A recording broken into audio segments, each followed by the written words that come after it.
Hello दोस्तों, नमस्कार। जय हिंद, जय भारत, वंदे मातरम। कैसे हैं आप सभी? उम्मीद करता हूं आप लोग बिल्कुल स्वस्थ होंगे, मस्त होंगे। बज चुके हैं शाम के 5 और 5 बजे का मतलब स्टैटिक जीके और पॉलिटी का जबरदस्त और जिंदाबाद सेशन आपकी खिदमत में लेकर हाजिर हो चुका है। समर्पण सीरीज 2.0 सीडी चारण। तो दोस्तों जल्दी से हो जाओ तैयार। एक बार सभी मित्र जो है सेशन को लाइक और शेयर कर दीजिएगा। आज का 11वां सेशन आपकी खिदमत में हाजिर हो गया है। तो तैयार हैं सभी? पूर्ण एनर्जी और सिनर्जी के साथ तैयार हो जाओ। देखे और तैयार होने के बाद आज का सेशन हम प्रारंभ कर रहे हैं। शानदार और लाजवाब क्वेश्चन आपके लिए, एक एक ब्रांडेड क्वेश्चन है, ध्यान रखना आप लोग, एक एक क्वेश्चन ब्रांडेड क्वेश्चन। तो हो जाओ तैयार। देखे, हाँ, मैं उस माटी का वृक्ष नहीं जिसको नदियों ने सींचा है, बंजर माटी में पलकर मैंने मृत्यु से जीवन खींचा है। मैं पत्थर पर लिखी इबादत हूं, शीशे से कब तक तोड़ोगे, और मिटने वाला मैं नाम नहीं, तुम मुझको कब तक रोकोगे, तुम मुझको कब तक रोकोगे। तो अमिताभ बच्चन की बहुत ही सुंदर पंक्तियों के साथ में बिल्कुल सभी को नमस्कार, जय हिंद। डुग्गू जी, वाह भैया वाह। तो तैयार हो भाई? हाँ, तो आज का सेशन जो है हम स्टार्ट कर रहे हैं। पहला क्वेश्चन आपके सामने। पोल बाबा नहीं चलेगा भैया, गलत बात। पोल बाबा क्या बीमार हो, अभी मौसम चेंज हो रहा है ना, तो उस चक्कर में। विश्व की प्रथम महिला प्रधानमंत्री का नाम बताइए भाई। विश्व की प्रथम महिला प्रधानमंत्री का नाम बताइए और किस देश की बनी थी, बताना है आपको। Name the first women prime minister of the world. विश्व की, भारत की नहीं पूछा गया है। इंदिरा गांधी है, श्रीमती बंडारनायके है, या फिर गोल्डा मेयर है, या एलिजाबेथ डोमिटियन है। जल्दी से बता दीजिए। देखिए जल्दी से कमेंट करो। देखिए राइट आंसर किसका होता है आप में से।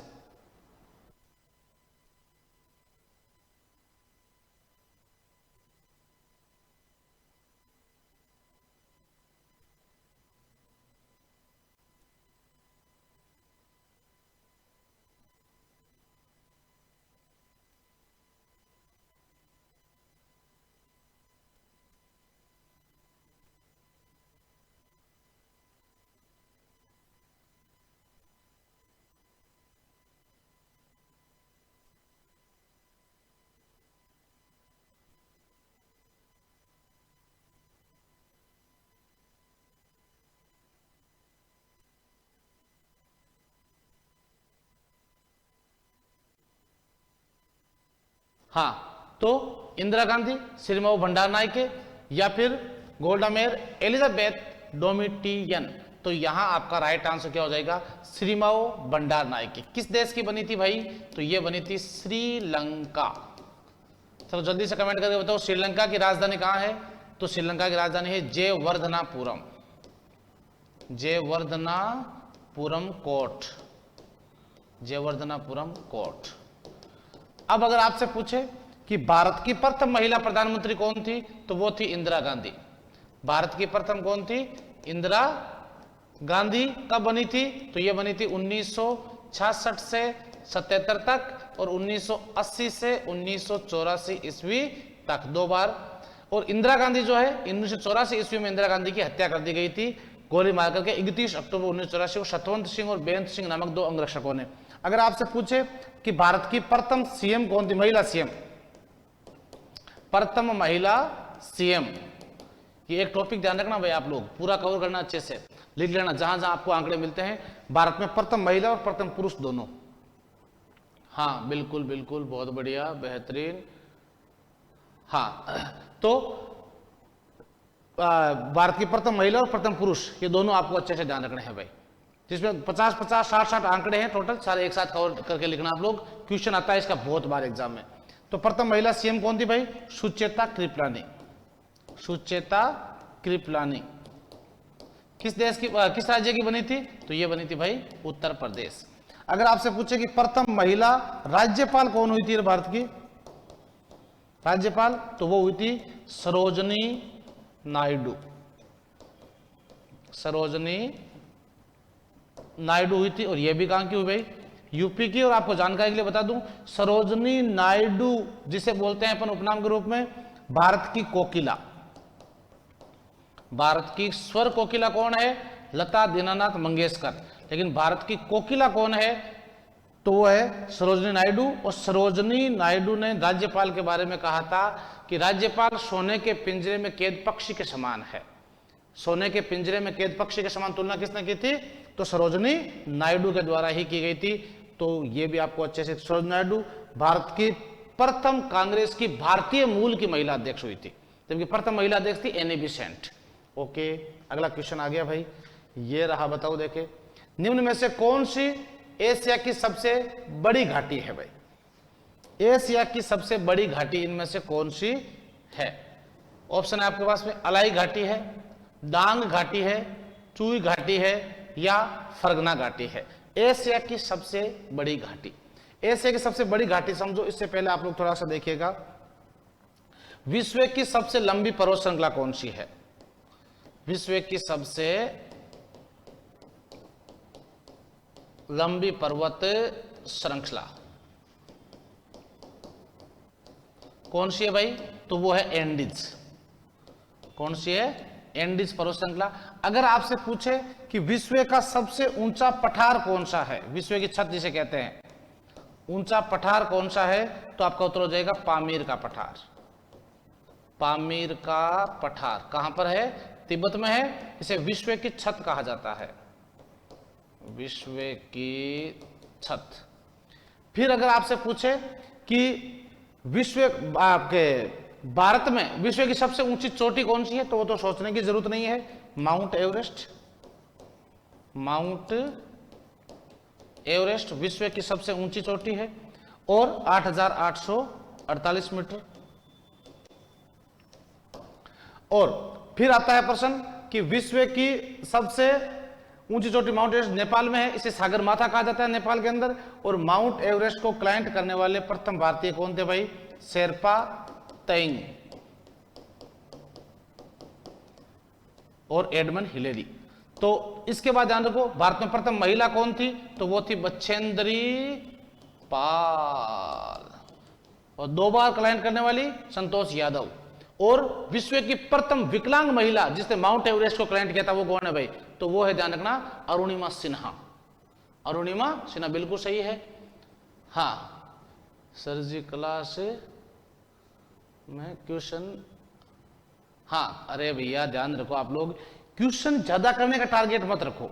एक चीज ध्यान रखो आप लोग, क्वेश्चन क्या है, कई आप सोचते हो कि 10 क्वेश्चन 20 क्वेश्चन 50 क्वेश्चन कर लिए, राइट क्लिक करने आप भी कर लोगे, कहां दिक्कत है मुझे बताओ आप लोग। क्वेश्चन को पूरे को सोल्व करो, पूरे को हल करो, उसका पोस्टमार्टम करो पूरा का पूरा, कि एक एक क्वेश्चन जो है हल कर रहे हैं अपन, और 4 ऑप्शन बने, चारों की व्याख्या करो पूरी की पूरी। इससे क्या होगा कि आप लोग जो गलत उत्तर कर रहे हो वो भी आपका यहां पर सही हो जाएगा।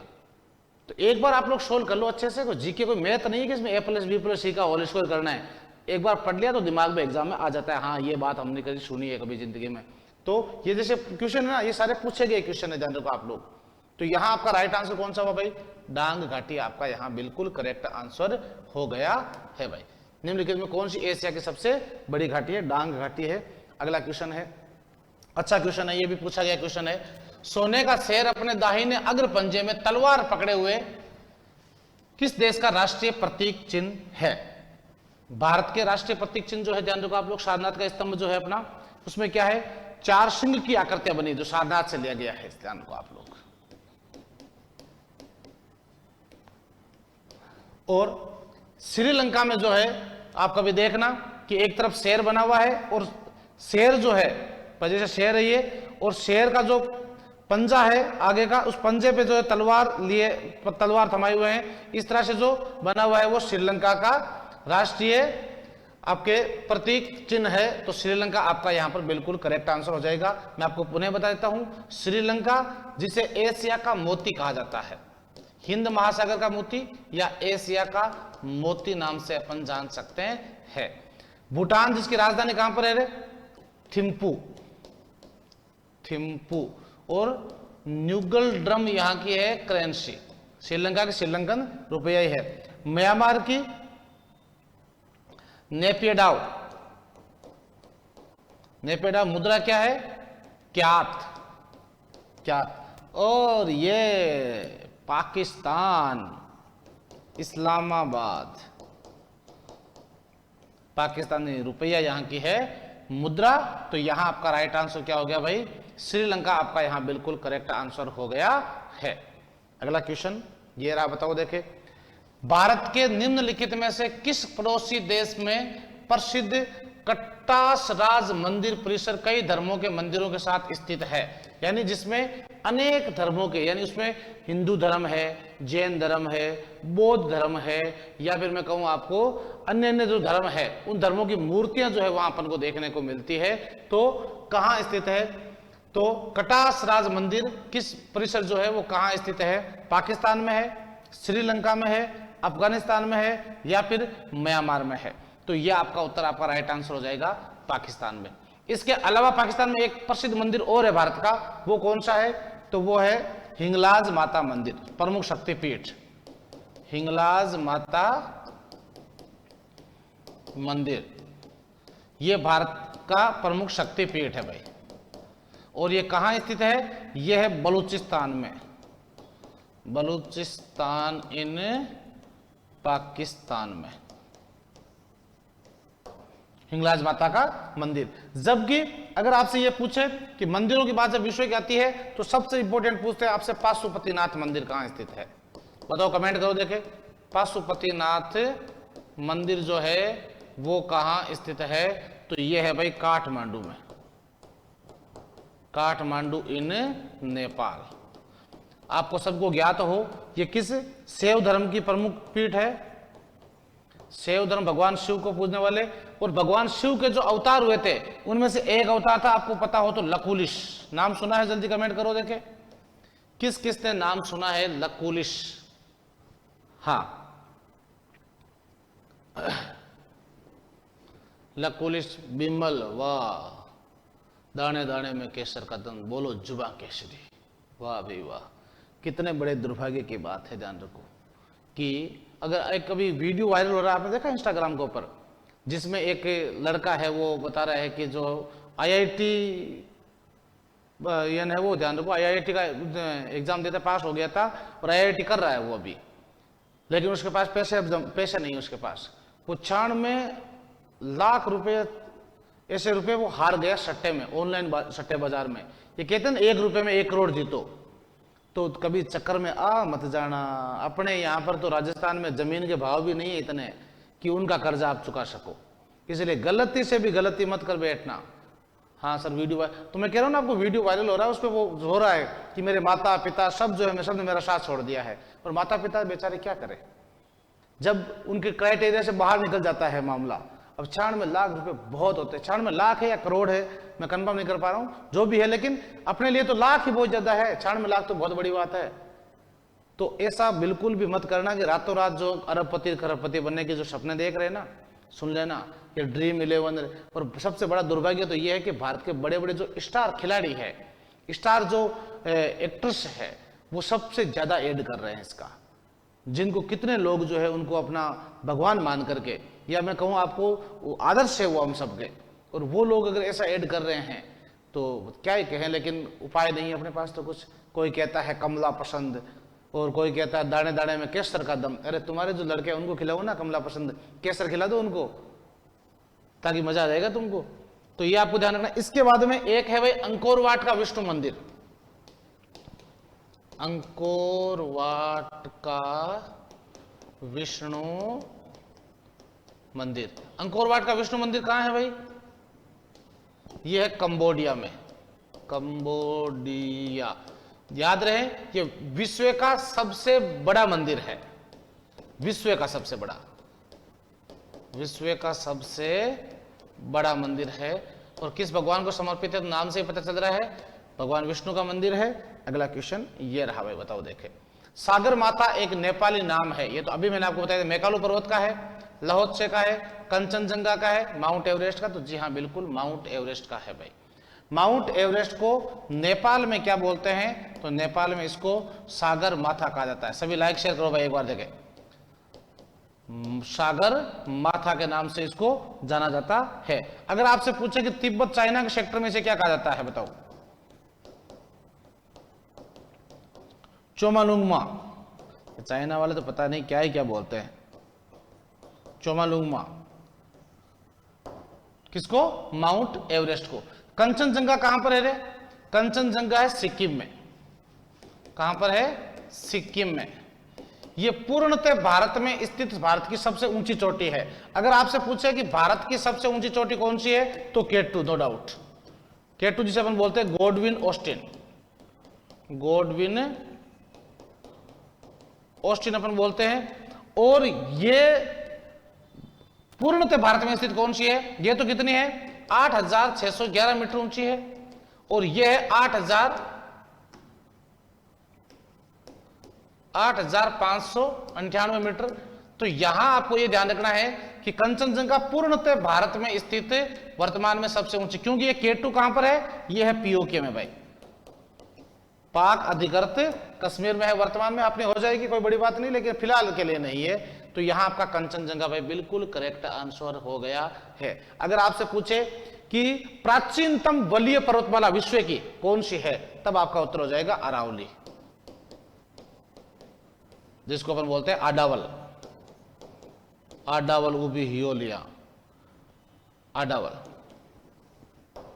तो यहां आपका राइट आंसर हो गया भाई माउंट एवरेस्ट, करेक्ट आंसर हो गया है। अगला क्वेश्चन आपके सामने आ गया है, जल्दी से बता दीजिए। द गोल किस प्रसिद्ध भारतीय खिलाड़ी की बायोग्राफी है, आत्मकथा है? Goal is the autobiography of which famous Indian players? Sunil Chhetri. सुन लेना जीडी वालों, सुन कान खोल करके, कि ऐसे आपके ऐसे जीडी में पूछा जा सकता है कि निम्न में से किस प्रमुख प्लेयर, फुटबॉल के प्लेयर ने अभी हाल ही में संन्यास लिया है? तो आपका उत्तर होगा सुनील छेत्री। T20 अंतरराष्ट्रीय क्रिकेट से किसने संन्यास लिया है? विराट कोहली, रोहित शर्मा और रविंद्र जडेजा। भारत के किस स्टार खिलाड़ी ने क्रिकेट के सभी अंतरराष्ट्रीय प्रारूपों से संन्यास की घोषणा की है? तो उसका नाम है शिखर धवन। क्या नाम होगा? शिखर धवन नाम होगा। तो आपको यहां ध्यान रहे, सुनील छेत्री किस खेल के हैं भाई? तो यह है फुटबॉल के, फुटबॉल के खिलाड़ी है सुनील छेत्री, जिन्होंने संन्यास। Major Dhyan Chand hockey, hockey. और इनको दूसरे नाम में अपन क्या बोलते हैं? हॉकी का जादूगर, हॉकी का जादूगर के नाम से इनको जाना जाता है। इसके बाद ध्यान रखो आप लोग, यहां जो आपका राइट आंसर है वो भी क्या है? मेजर ध्यानचंद ही होगा। द गोल भाई, ध्यान रखो, स्टिक से गोल दाग दिया इन्होंने। अब मेजर ध्यानचंद की अगुवाई में भारत ने गोल्ड मेडल जीता था भाई ओलंपिक में, पता है ना आपको, 1928, 32 और 36 में कंटिन्यू। और भारत ने अब तक हॉकी में 8 गोल्ड मेडल जीत लिए हैं, ये भी साथ में ध्यान रखना। तो यहां आपका राइट आंसर क्या हो जाएगा? अगर आपसे पूछे सबसे इंपॉर्टेंट आत्मकथा अगर किसी खिलाड़ी की पूछी गई है, सर्वाधिक बार पूछी गई है, तो वो है Sachin Tendulkar. Playing it my way, it my way किसकी है? सचिन रमेश तेंदुलकर, सचिन तेंदुलकर की है। और सन्नी डेज, सन्नी डेज किसकी है? सुनील गावस्कर की है भाई, सुनील गावस्कर, सन्नी डेज। और एक ध्यान रखो आप लोग, ये cricket, test cricket is my life, Yuvraj Singh. Test cricket is my life, Yuvraj Singh, Yuvraj Singh. और 1 century is not enough, Sourav Ganguly, यह भी ध्यान रख लेना।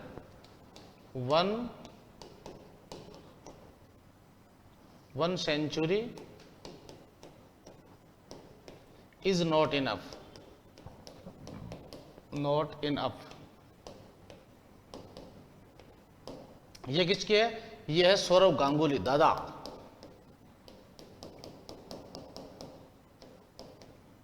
और एक है race is my life, race is my life, यह किसकी है? यह है मिल्खा सिंह, भाग मिल्खा भाग, भारत के एथलेटिक्स मिल्खा सिंह की। और द वॉल, द गोल तो किसकी है? मेजर ध्यानचंद की। और द वॉल, दीवार, यह है mister perfect Rahul Dravid.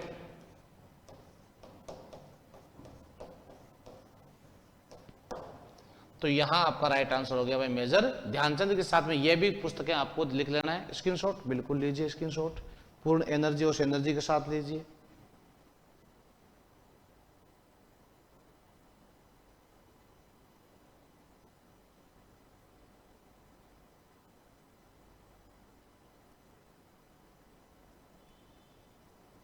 Complete है भैया सभी के।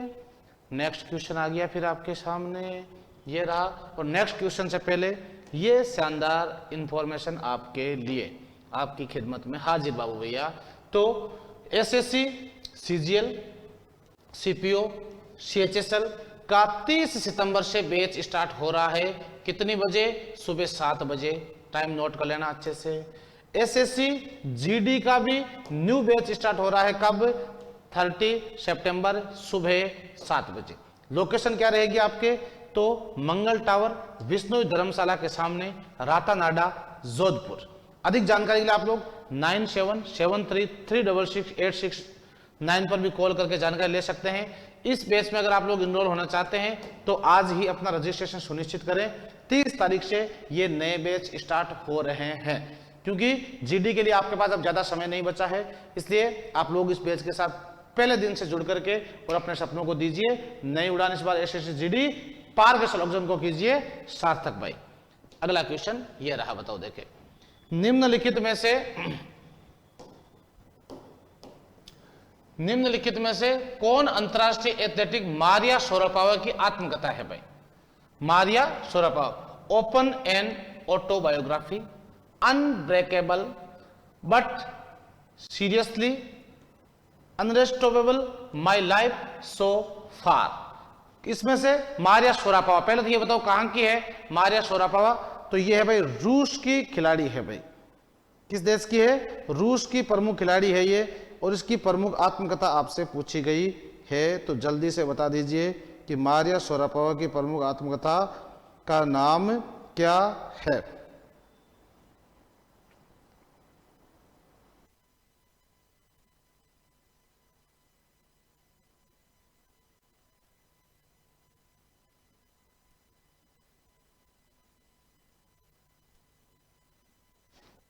ये अनब्रेकेबल कैसे हो जाएगी यार, क्या मजे ले रहे हो तुम भी। ये है अनस्टॉपेबल माई लाइफ सो फार। सुनने ला अच्छे से। मारिया शरापोवा किस देश की खिलाड़ी है भाई? रूस। और अब ध्यान रखना, अनब्रेकेबल ये किसकी है? ये भी बहुत फेमस है। ये है एमसी मैरी कॉम की। MC Mary Kom, MC Mary Kom. MC Mary Kom किस गेम से भाई? बॉक्सिंग। बॉक्सिंग। और इसे कहा जाता है उपनाम के रूप में सुपर मॉम के नाम से। सुपर मॉम के नाम से इनको जाना जाता है। और मारिया शरापोवा कौन सी है? माई life so far is correct answer, यानी डी आपका यहां बिल्कुल करेक्ट आंसर हो गया है। मैं आपको पुनः कह रहा हूं, अनब्रेकेबल आपके लिए ज्यादा इंपॉर्टेंट रहेगी। ये कई बार पूछी गई है एमसी मैरी कॉम की जो है प्रमुख रचना। अगला क्वेश्चन आ गया भाई, ये रहा। निम्नलिखित में से कौन सा उपन्यास मुल्क राज आनंद द्वारा लिखा गया है जो भारत के स्वतंत्रता पूर्व युग पर आधारित जाति व्यवस्था की क्रूरता को दर्शाता है भाई? The village, untouchable, across the black water या कुली। आपको पहले तो यह बता दूं कि स्वतंत्रता से पूर्व भारत में जो जाति व्यवस्था थी वो क्या थी। भारत में अपन प्राचीन भारत की इतिहास बात कर ले पहले।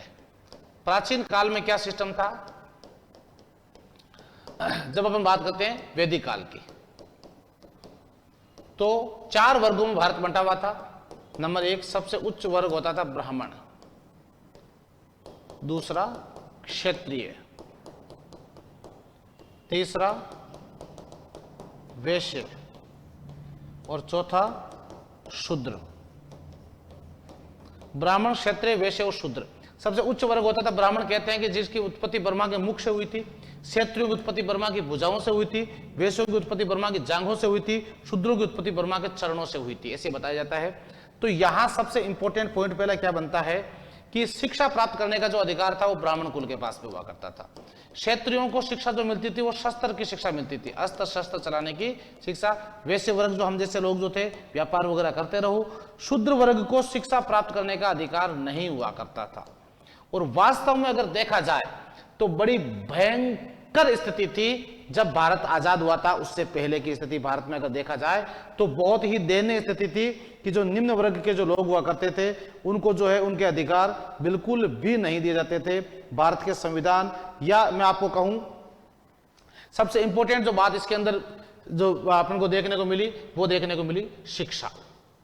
शिक्षा से फिर लोगों के समझ में आया कि ये छुआछूत भेदभाव जो है पूर्ण अंत है और कोई मतलब नहीं इनका। और आज अपन संविधान का जो आर्टिकल 17 है वो क्या कहता है? आर्टिकल 17 ए स्पृश्यता, छुआछूत का अंत करता है ये। ऐसा करने वाले व्यक्ति के खिलाफ कानूनी कार्रवाई की जा सकती है।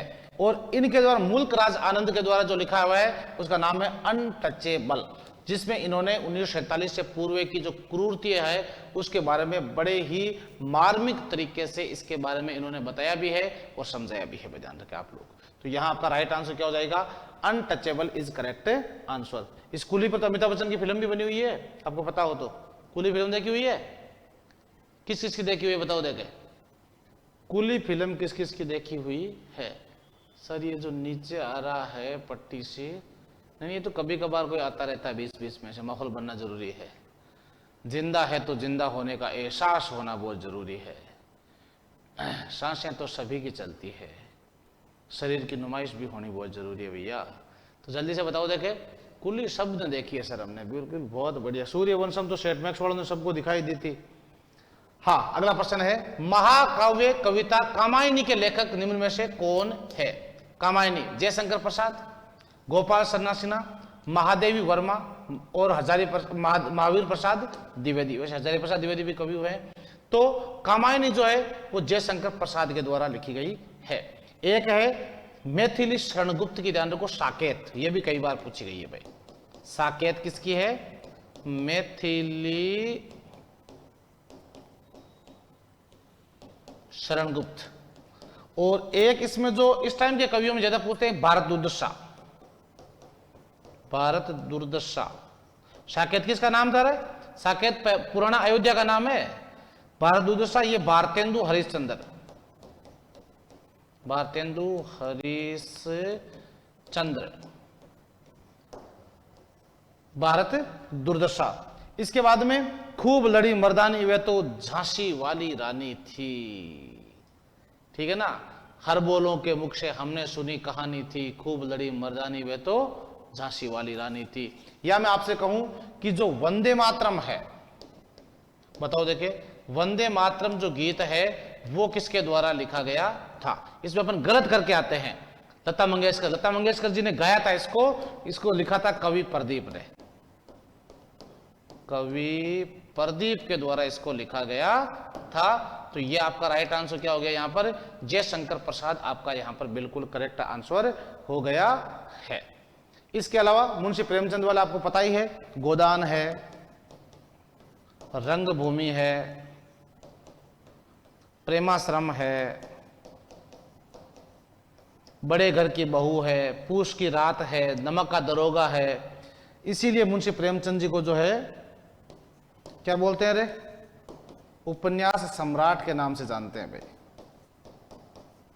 उपन्यास के सम्राट। अगला question, a tale of two Victoria Cross नामक पुस्तक किसके द्वारा लिखी गई है? Jairam Ramesh, Shashi Tharoor, lieutenant general Devraj Anbu, lieutenant general Baljit Singh. The tale of Victoria Cross जो है यह है लेफ्टिनेंट जनरल बलजीत सिंह की। भाई ध्यान रखो आप लोग। शशि थरूर की प्रमुख कौन सी है? Why I am Hindu, why आई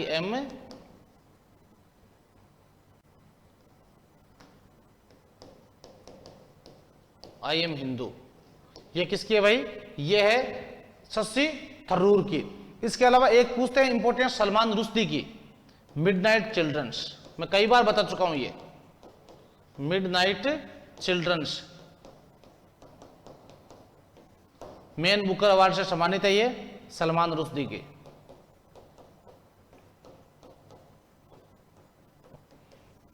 सलमान रुश्दी की है। इसके अलावा भारत आपके प्रमुख जो रचनाएं हैं उनमें लेफ्टिनेंट जनरल बलजीत सिंह जी की ये a tale of two Victoria cross, आपको ध्यान रखना है। मोदी जी वाले मैंने आपको बताई दी है कई बार। वांग मेहता, भावी साक्षी, एग्जाम वॉरियर्स, ज्योतिपुंज, क्रम योद्धा, सबका साथ सबका विकास, ये सभी किसकी है? नरेंद्र दामोदर दास मोदी की है भाई, ध्यान रखो आप लोग। कंप्लीट है। तो यहां आपका राइट आंसर क्या हो गया? लेफ्टिनेंट जनरल बलजीत सिंह आपका यहां बिल्कुल एक्यूरेट करेक्ट आंसर हो गया। यू कैन विन पुस्तक जो है वो किसके द्वारा लिखी गई है? शिव खेड़ा के द्वारा, रोहिणी मुंदड़ा के द्वारा, संदीप माहेश्वरी के द्वारा या दीपा कर्माकर के द्वारा? दीपा कर्माकर किस खेल की है रे? जिम्नास्टिक, जिम्नास्टिक से है। और यू कैन विन जो है ये शिव खेड़ा के द्वारा लिखी गई है भाई। किसकी पुस्तक है? शिव खेड़ा के द्वारा लिखी गई प्रमुख पुस्तक है यू कैन विन। हाँ, यू कैन विन जो है शिव खेड़ा के द्वारा लिखी गई एक महत्वपूर्ण पुस्तक है। दीपा कर्माकर जिम्नास्टिक की बहुत महत्वपूर्ण खिलाड़ी है। अगला क्वेश्चन आपके पास, प्रसिद्ध कविता संग्रह मधुशाला किसके द्वारा लिखी गई है? हरिवंश राय बच्चन साहब, करणदासन, महाश्वेती देवी या कुसुमाग्रज? तो यहां तो सोचने की जरूरत ही नहीं है ज्यादा, क्योंकि मधुशाला और मधुबाला, मधुबाला और मधु कलश, और एक आपने 12th क्लास में पढ़ी होगी शायद आत्म परिचय, आत्म परिचय, ये सभी रचनाएं किसकी है? ये है अमिताभ बच्चन के पिताश्री हरिवंश राय बच्चन साहब की भाई, हरिवंश राय बच्चन की है। मधुशाला, मधुशाला किसे कहते हैं रे? शराब का ठेका होता है उसको बोलते हैं मधुशाला, ध्यान रखो आप लोग।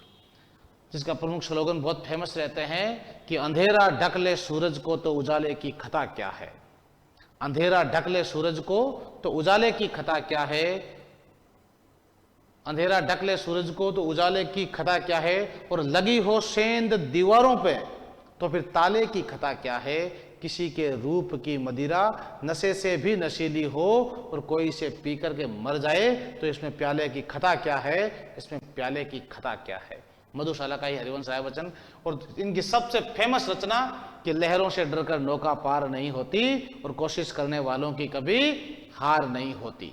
नन्ही चींटी जब चढ़ती है दाना लेकर, चढ़ती दीवारों पर 100 बार फिसलती है, चढ़कर गिरना, गिरकर संभलना ना अखरता है, आखिर उसकी मेहनत बेकार नहीं होती, क्योंकि कोशिश करने वालों की कभी हार नहीं होती। कि डुबकियां सिंधु में गोताखोर लगाता है और जा जाकर खाली हाथ लौट आता है, मिलते नहीं सहज ही मोती गहरे पानी में, लेकिन मुट्ठी उसकी खाली हर बार नहीं होती, क्योंकि कोशिश करने वालों की कभी हार नहीं होती। और अंतिम पद आप और हम सब के लिए इंपॉर्टेंट है कि असफलता एक चुनौती है, इसे स्वीकार करो और क्या कमी रह गई देखो और सुधार करो, जब तक न सफल हो नींद चैन को त्यागो तुम, और संघर्ष का मैदान छोड़कर मत भागो तुम, कुछ किए बगैर यूं ही जय जयकार नहीं होती, और कोशिश करने वालों की कभी हार नहीं होती, कोशिश करने वालों की कभी हार नहीं होती।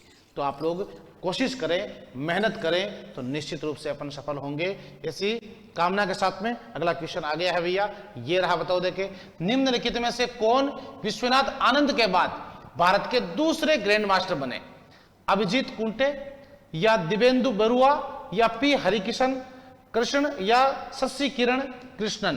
पहले बात तो ये समझो कि विश्वनाथ आनंद जो है, विश्वनाथ आनंद ये किस खेल के हैं? तो निश्चित रूप से ग्रैंड स्लैम आपके नाम आ रहा है तो ग्रैंड मास्टर तो शतरंज से। किस गेम से भाई?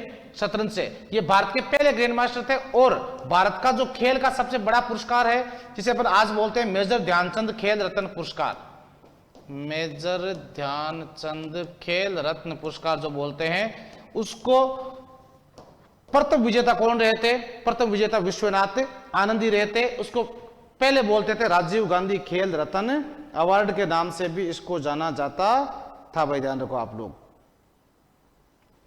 हाँ, पहले क्या बोलते थे? राजीव गांधी खेल रत्न पुरस्कार 1991 में शुरू हुआ था, और 91 में राजीव गांधी जी की हत्या हुई थी उसके बाद में, और ये सबसे पहले विश्वनाथ आनंद को दिया गया था। सेकंड है दिव्येंदु बरुआ, कौन है? और वर्तमान में भारत में शतरंज का सबसे बड़ा खिलाड़ी कौन है? तो वो है आर प्रज्ञानानंद। प्रज्ञानानंद। और विश्व का सबसे बड़ा खिलाड़ी कौन सा है, किस देश का है, तो वो है भाई नॉर्वे का, शतरंज के क्या नाम है, मैग्नस कार्लसन। कार्लसन विश्व के शतरंज के वर्तमान में सबसे बड़े खिलाड़ी है भाई। तो ये आपको अच्छे से ध्यान रखना है। ये आपका हो गया दिव्येंदु बरुआ करेक्ट आंसर।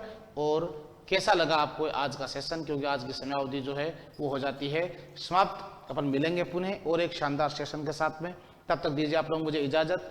ये बिल्कुल नो डिस्टर्बेंस सेशन था, कोई रिकॉर्डेड नहीं है, मजे से पढ़। मैं बार बार तेरा कमेंट देख रहा हूँ, टेंशन मत ले तो, है ना। हाँ, लेकिन मैं बार बार तेरे को प्रमाण पत्र देता तो विषय नहीं देता है ना, इसलिए बढ़िया एनर्जी और एनर्जी के साथ पढ़। और ध्यान रखें आपको ताल्लुक जो है मेन क्वेश्चन से करना है, तो आप लोग अच्छे से मेहनत करें। और इस बार जो है आप लोग सिलेक्शन लेकर आ रहे हैं समर्पण सीरीज के साथ, जो कुमार गौरव सर ने शुरू की है। तो आप सभी जो है, हम पूरी टीम का गौरव बढ़ाने के लिए, गौरव तभी बढ़ेगा जब आप लोग सिलेक्शन लेकर के आएंगे। तो मिलते हैं नेक्स्ट क्लास में, तब तक दीजिए आप लोग मुझे इजाजत। मैं श्री चरण दोस्तों पुनः आप सभी का बहुत बहुत स्वागत और अभिनंदन करता हूं। जय हिंद, जय भारत, वंदे मातरम।